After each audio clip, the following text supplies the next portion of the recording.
जय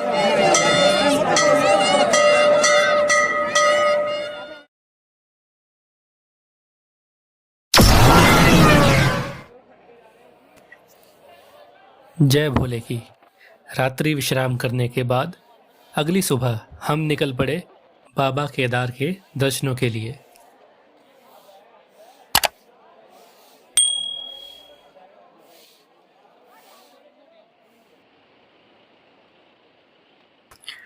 केदारनाथ ट्रैक करने का स्टार्टिंग पॉइंट है गौरीकुंड, जिसकी सोनप्रयाग से दूरी है 5 किलोमीटर। गौरीकुंड जाने के लिए आपको सोनप्रयाग से उत्तराखंड सरकार द्वारा संचालित शेयरिंग टैक्सी का उपयोग करना पड़ेगा, जिसका किराया 50 रुपये प्रति व्यक्ति है।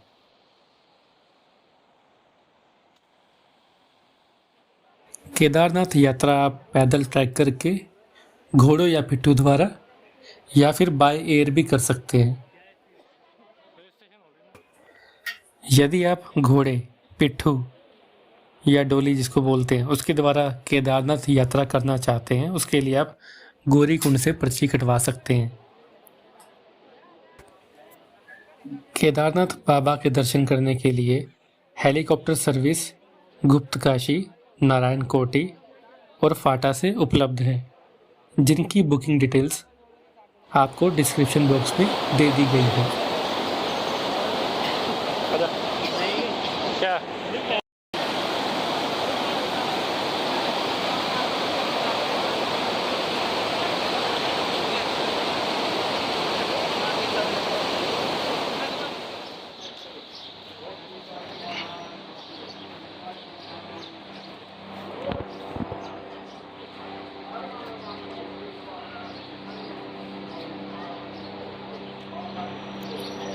गौरीकुंड में मंदाकिनी नदी के किनारे मां पार्वती का मंदिर स्थापित है और यहीं पर ही तप्त कुंड भी है, जहां भक्त स्नान करके यात्रा की शुरुआत करते हैं।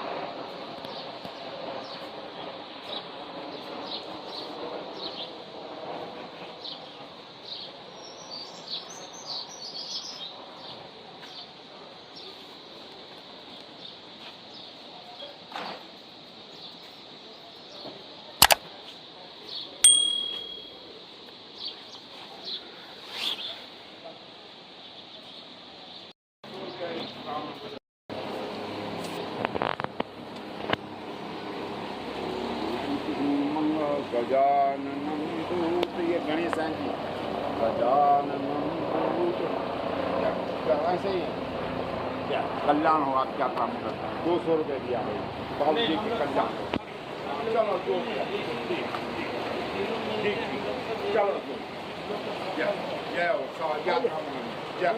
जय।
केदारनाथ ट्रैक पर आपको ऐसे सुंदर दृश्य और झरने देखने को मिलेंगे।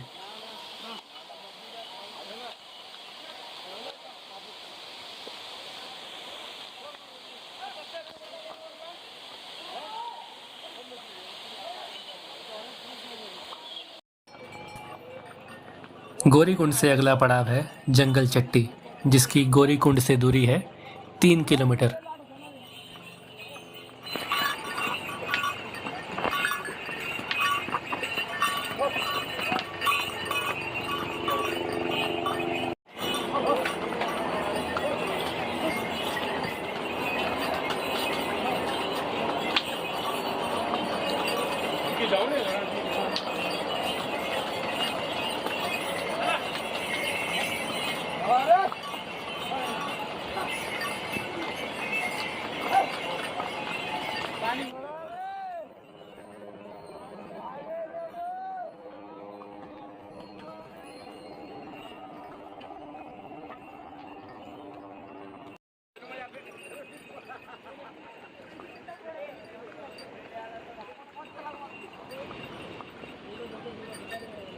अच्छा।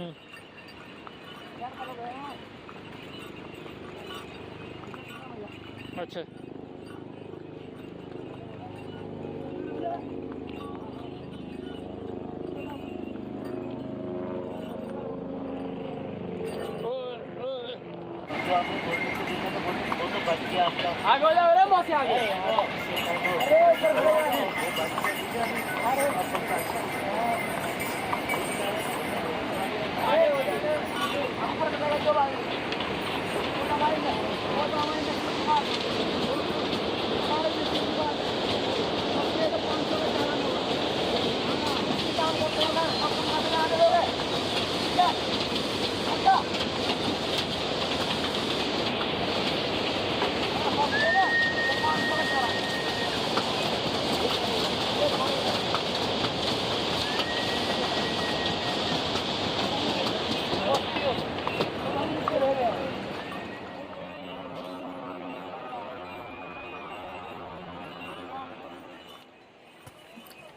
जंगल चट्टी से भीमबली होते हुए हम पहुंचे रामबाड़ा, जहां 2013 में आई आपदा में मंदाकिनी नदी ने सबसे ज़्यादा नुकसान पहुंचाया था। आपदा से पहले रामबाड़ा यात्रा का एक महत्वपूर्ण पड़ाव हुआ करता था।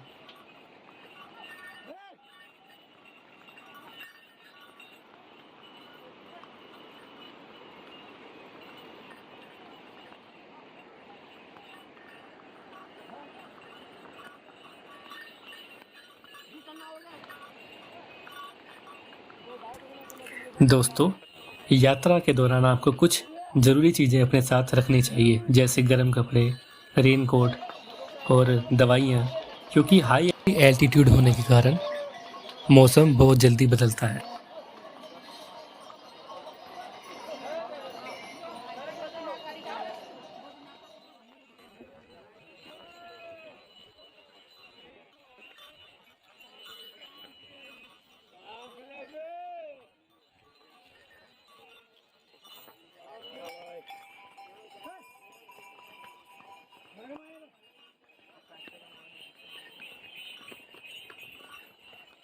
अगर हम केदारनाथ ट्रैक पर स्टे ऑप्शन की बात करें तो बड़ी लिंचोली बेस कैंप, यहाँ पर आपको स्टे की ऑप्शन मिल सकती है, जिसकी बुकिंग आप GMVN की साइट पर जाके करवा सकते हैं। उसके अलावा मंदिर परिसर में भी कुछ ऑप्शन आपको स्टे के लिए मिल सकते हैं।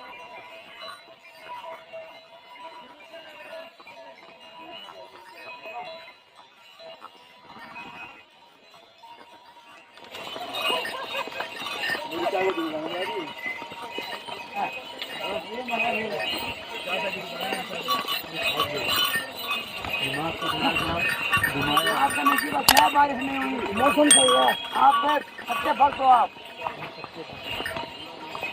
चल भाई, तू आ जा, मैं छोड़ दिया इसको। चलते ना, कल तो बहुत जबरदस्त थी।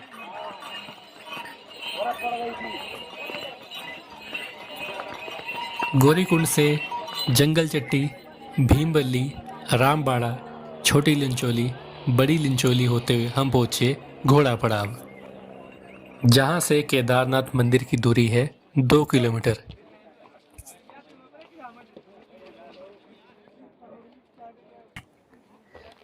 ये जो आप सामने देख पा रहे हैं, ये है केदारनाथ यात्रा का पुराना रास्ता, जो 2013 की आपदा से पहले उपयोग में लाया जाता था।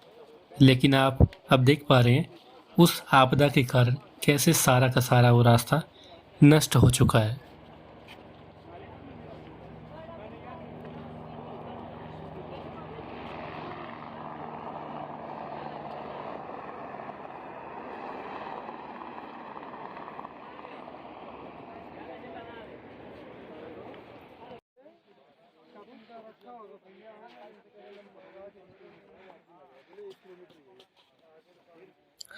मंदिर के पीछे दोनों तरफ आप देख पा रहे हैं, जहां अभी भी उस आपदा के निशान दिखाई देते हैं, जहां से फ्लड मंदिर की ओर आया था।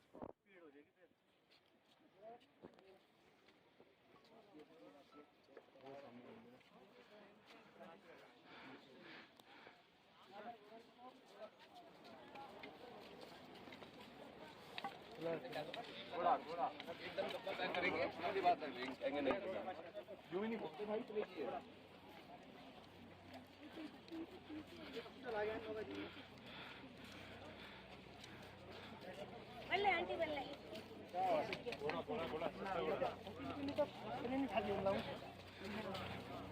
देखो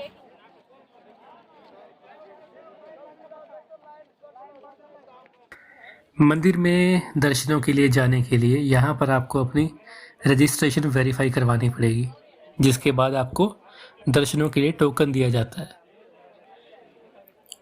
जिसका एक्चुअल में दर्शनों के साथ कुछ लेना देना है ही नहीं। ये सिर्फ यात्री काउंट के रिकॉर्ड के लिए ही काम आता है, क्योंकि जो आप लाइन देख पा रहे हैं इसकी स्पीड वीआईपी दर्शनों पे डिपेंड करती है।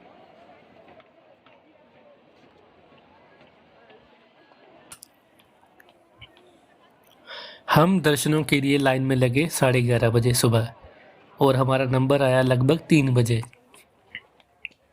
आप देख रहे हैं यहाँ कोई पुलिसकर्मी या मंदिर प्रशासन की ओर से कोई भी नहीं है जो लाइंस को ठीक से चलवा सके, क्योंकि यहाँ के सभी प्रशासनिक लोग सिर्फ वीआईपी दर्शनों से पैसा कमाने में लगे हुए हैं, जिस कारण बाकी यात्रियों को घंटों लाइन में प्रतीक्षा करनी पड़ती है। आमतौर पर मई जून जो है यात्रा का पीक टाइम होता है और सितंबर अक्टूबर में भीड़ कम ही होती है, लेकिन कोरोना में 2 साल मंदिर बंद होने के कारण इस साल यात्रा खुलने पर केदारनाथ धाम में बहुत भीड़ देखने को मिली है।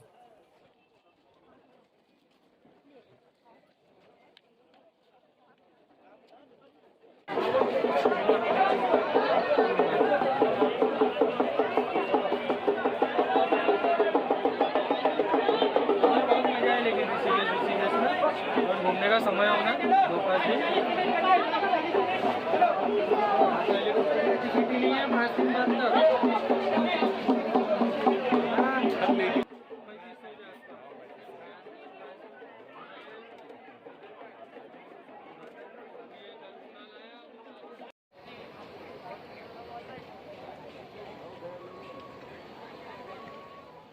श्री केदारनाथ मंदिर भगवान शिव को समर्पित मंदिर है, जो 12 ज्योतिर्लिंगों में से एक है।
केदारनाथ मंदिर का संबंध महाभारत युद्ध और पांडवों से है।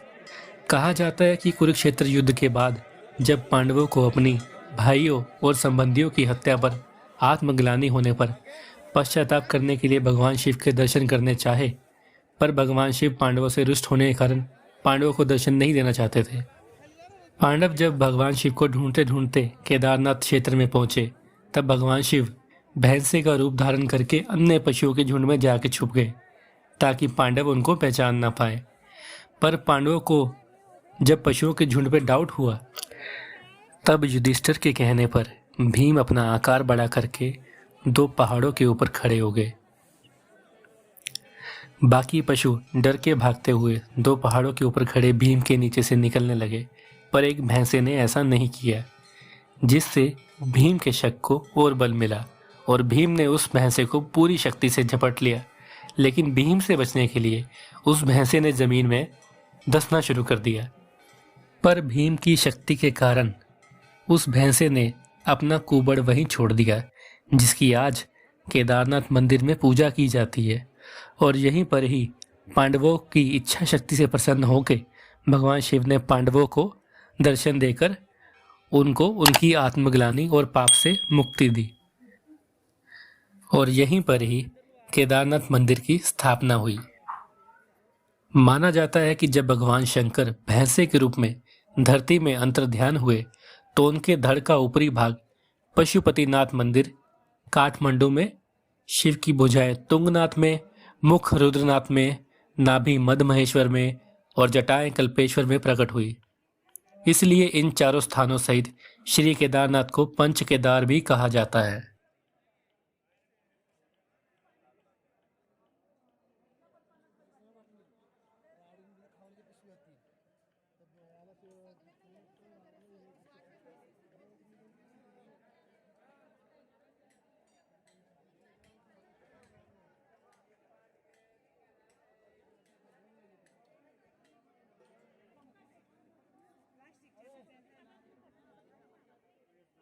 ये जो विशालकाय शिला आप देख पा रहे हैं, ये वही शिला है जो 2013 की आपदा के समय फ्लड में बहकर बिल्कुल केदारनाथ मंदिर के पीछे आकर रुक गई थी, जिससे मंदिर को चोराबारी लेक से आए जल बहाव से बचाया था। इसी कारण इस शिला को भीमशिला का नाम दिया गया।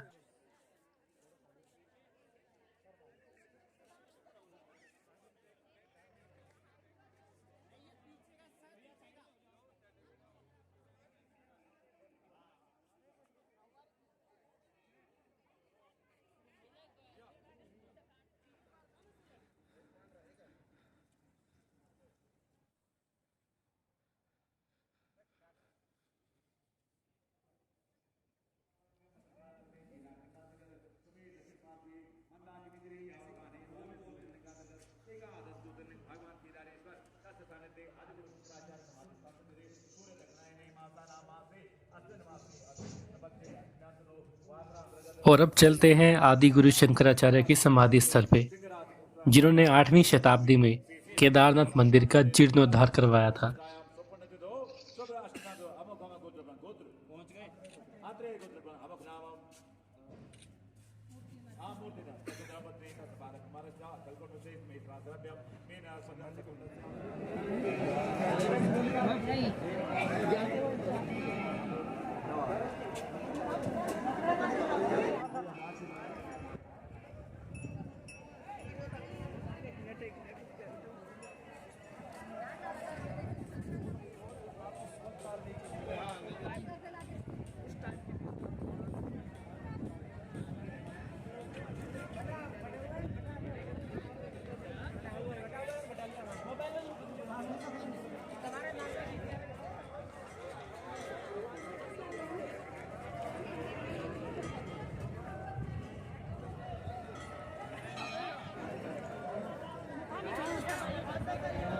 केदारनाथ मंदिर में दर्शन करने के बाद भक्तजन भैरवनाथ जी के दर्शन भी करते हैं।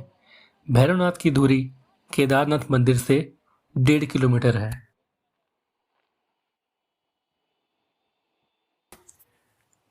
तो यहीं पर हमारी केदारनाथ यात्रा संपन्न हुई। अगर वीडियो में दी गई जानकारी आपको अच्छी लगी तो उसके लिए कमेंट करके ज़रूर बताएं। वीडियो को लाइक शेयर जरूर करिएगा और साथ ही हमारे चैनल को सब्सक्राइब भी करिएगा। जय भोले की।